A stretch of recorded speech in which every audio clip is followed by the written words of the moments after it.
Bonsoir à tous, nouveau numéro du Sky Echo, le magazine qui vous raconte la vie des acteurs économiques du territoire de Saint-Quentin-en-Yvelines. Nous sommes à Guyancourt, dans le futur QG de la Software République. Cette démarche d'open innovation à l'initiative du groupe Renault, en collaboration avec 4 autres industriels. Objectif, développer la mobilité de demain. C'est au programme de ce 15e numéro du Sky Echo. Ils vont réfléchir à des solutions pour la mobilité du futur. Le groupe Renault avec Atos, Dassault Systèmes, ST Microelectronics et Thales se sont associés dans la Software République. Le siège sera installé à Saint-Quentin-en-Yvelines. 420 m² supplémentaires pour Antemeta, cette société guyancourtoise spécialisée dans le digital, va aussi embaucher 55 nouveaux collaborateurs pour développer son activité. Enfin, l'école de 1600 ouvrira ses portes en septembre 2021 à proximité du Théâtre National de Saint-Quentin-en-Yvelines, un établissement spécialisé dans la formation au métier de la cybersécurité.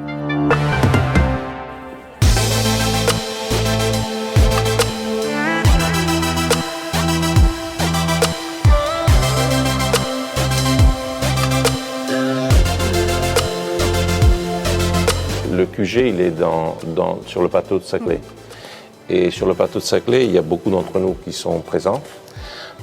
Et il faut imaginer la Software République comme une espèce de laboratoire géant en plein air, avec à côté des labos, des outils de simulation, etc. C'est ça la beauté aussi des choses. C'était le 9 avril dernier, le directeur général du groupe Renault, Luca De Meo, et les dirigeants d'Atos, de Dassault Systèmes, de ST Microelectronics et de Thales ont présenté la Software République, une collaboration entre ces grands groupes industriels pour développer les services et les solutions de la mobilité de demain. Et ils ont officialisé l'emplacement du QG de la Software République. C'est ici même dans le bâtiment Odyssée, situé à côté du Technocentre de Guyancourt, une démarche d'open innovation qui va permettre de mettre en commun l'expertise de chacun, que ce soit dans la big data, la cybersécurité, le digital, l'automobile ou encore les composants électroniques. Les détails de cette initiative industrielle inédite avec François Dossa pour le groupe Renault et Pierre Barnabé pour Atos.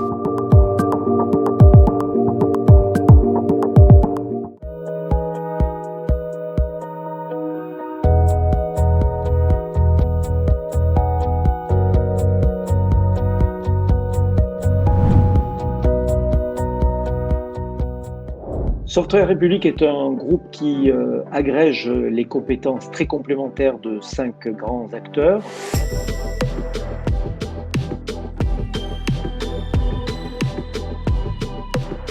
C'est une opportunité.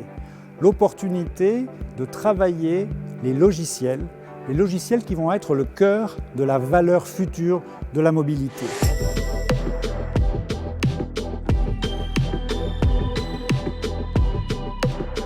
Chacun des 5 acteurs apporte sa pierre à l'édifice dans un système. Il y a bien sûr les acteurs membres fondateurs qui ont été annoncés, mais également des startups, des centres de recherche, des universités qui, ensemble, vont travailler dans ce nouveau monde digital de la mobilité. Les voitures seront effectivement des capteurs, des absorbeurs, des générateurs de données. Renault va apporter à ce programme de la Software République le véhicule, finalement, c'est qui est un petit peu notre force, mais également le travail sur les nouvelles mobilités. Et Atos, dans ce domaine, a des compétences autour du calcul intensif, de plus en plus miniaturisé, embarqué, autour de la sécurisation des objets, donc des voitures et de l'environnement qui est autour. L'idée est que ces nouvelles mobilités soient décarbonées.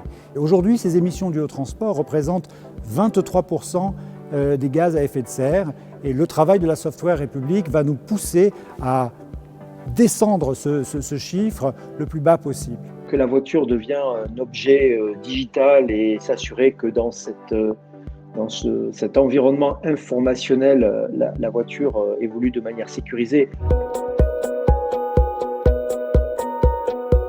Les équipes travaillent déjà ensemble, mais maintenant on va les réunir dans un même lieu qui s'appelle le bâtiment Odyssée, sur le Technocentre, sur le plateau de Saclay, donc avec la proximité des centres de recherche, des grandes universités. Des équipes qui travailleront en fonction des besoins et de manière totalement flexible et ouverte.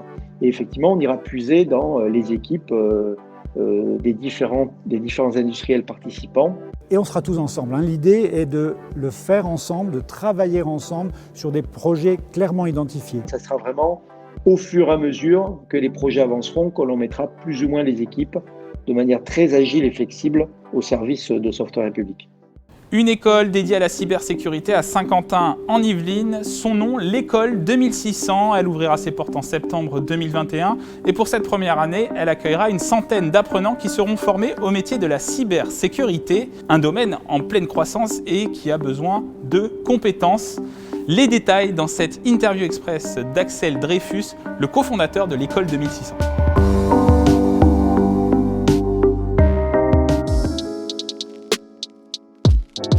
L'école 2600 est une école en alternance qui vise à former des cyberdéfenseurs. L'école ouvrira normalement le 13 septembre dans l'ancien musée de la ville de Saint-Quentin en Yvelines, dans le 78. La première partie, enseignement en présence à l'école. Deuxième partie, enseignement à distance. Troisième partie, présence en entreprise. Ce sera un titre de niveau 7 qui équivaut à un Bac+5 avec un titre d'expert en gestion des systèmes sécurité informatique.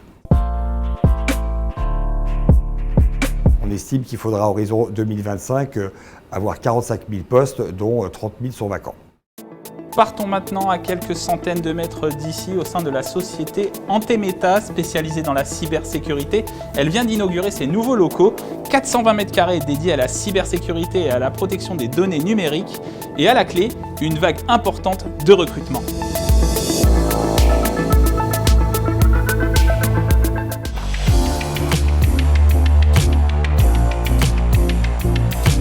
Antemeta, c'est 180 collaborateurs à Saint-Quentin en Yvelines, une société créée en 1995 et elle vient de franchir une nouvelle étape avec cet espace de 420 mètres carrés. Pour en parler, nous sommes avec Stéphane Blanc, le président et fondateur d'Antemeta. Bonjour. Bonjour.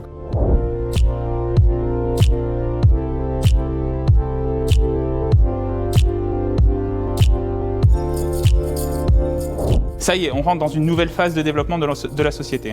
Alors, en fait, dans cet espace, on va traiter la sécurité de nos systèmes d'information de nos clients. On a une activité cloud, service manager, Antemeta, c'est effectivement 180 personnes ici, mais c'est aussi 280 personnes dans l'ensemble du groupe. Cet espace, il a pour objectif de converger à la fois notre activité de cybersécurité, d'accord, avec notre SOC et notre NOC, et notre activité de protection de la donnée, d'accord, parce que en fait, la problématique aujourd'hui que rencontrent nos clients, c'est pas si ils vont se faire attaquer, quels que soient les moyens qu'ils mettent en termes de cybersécurité, c'est quand.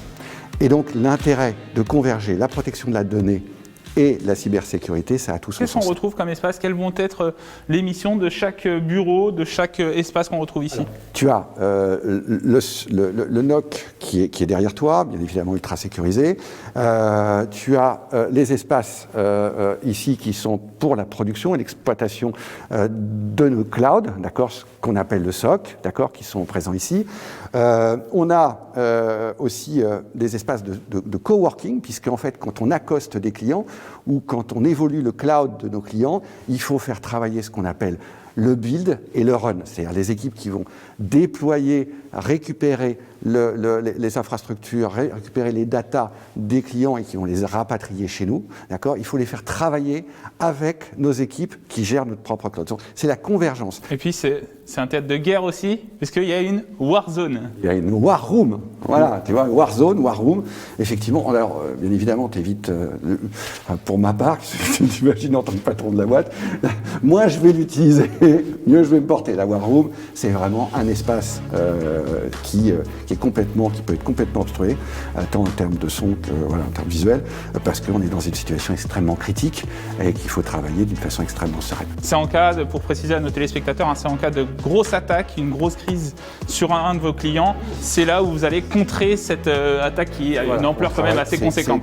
C'est une équipe dédiée qui travaille là-dessus, qui est en corrélation bien évidemment avec les autres équipes, mais qui est concentrée uniquement sur ce sujet qui ne doit pas être pollué par autre chose. C'est les groupes d'élite un peu d'Antemeta. Exactement, c'est les groupes d'élite. Un dernier mot, Stéphane, sur ce projet, le projet qui aboutit aussi à de nouveaux recrutements. Vous recherchez des collaborateurs en ce moment. Voilà, plus d'une 50aine de personnes, bien évidemment. C'est l'objectif du recrutement de 2021 d'Antemeta. Et justement, on va rejoindre Arnaud Fuentes, votre directeur des ressources humaines, pour approfondir ce sujet.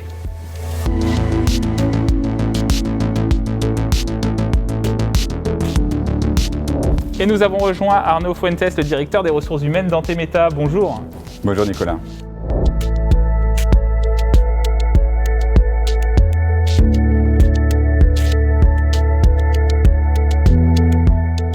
Alors vous êtes en plein recrutement de nouveaux collaborateurs.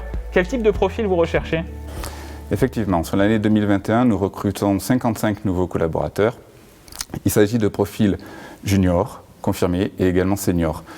Nous sommes sur les métiers phares d'Antemeta qui répondent à des expertises, l'infrastructure, le réseau, la cybersécurité et la donnée, qui sont des piliers extrêmement importants pour Antemeta, ainsi que la partie plateforme et solutions. Quelles vont être leurs missions en fait ? Concrètement, on va parler des métiers de chefferie de projet, donc des chefs de projet, des services delivery managers, mais également des ingénieurs, des avant-ventes.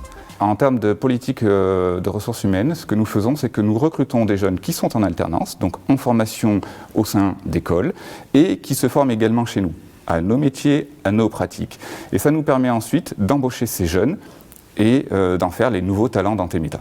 Un dernier mot, c'est sur cette nouvelle politique aussi qui fait partie de votre politique de responsabilité sociale et environnementale. Alors avec le volet social, vous mettez à disposition des logements. Antemeta a acheté des logements pour les mettre à disposition de ses collaborateurs. Effectivement, nous innovons avec l'achat de logements et ces logements vont permettre à nos collaborateurs en région de venir plus facilement sur notre siège à Guyancourt et également de pouvoir accueillir, héberger temporairement des alternants qui voudraient faire une alternance chez nous et trouver un logement à proximité. C'est quelque chose, c'est vraiment d'innovant, comme vous l'avez dit, c'est du social, ça participe au bien-être de vos collaborateurs. C'est de la proximité. Antemeta souhaite faciliter la relation au travail de leurs collaborateurs. Et aujourd'hui, nous pensons qu'effectivement, mettre à proximité des logements pour nos collaborateurs est un avantage. Merci Arnaud Fuentes. Merci Nicolas. Le directeur des ressources humaines d'Antemeta. Et avant de conclure cette émission, notez le rendez-vous de l'innovation de Paris-Saclay. Spring aura lieu le 20 et 21 mai prochain à l'École normale supérieure de Paris-Saclay. Si vous êtes une ETI, une PME ou une start-up, vous pouvez vous inscrire sur le site qui s'affiche en bas de l'écran. Merci d'avoir suivi cette émission. Émission à revoir en replay sur notre site internet ou sur l'application mobile. À bientôt sur TV78.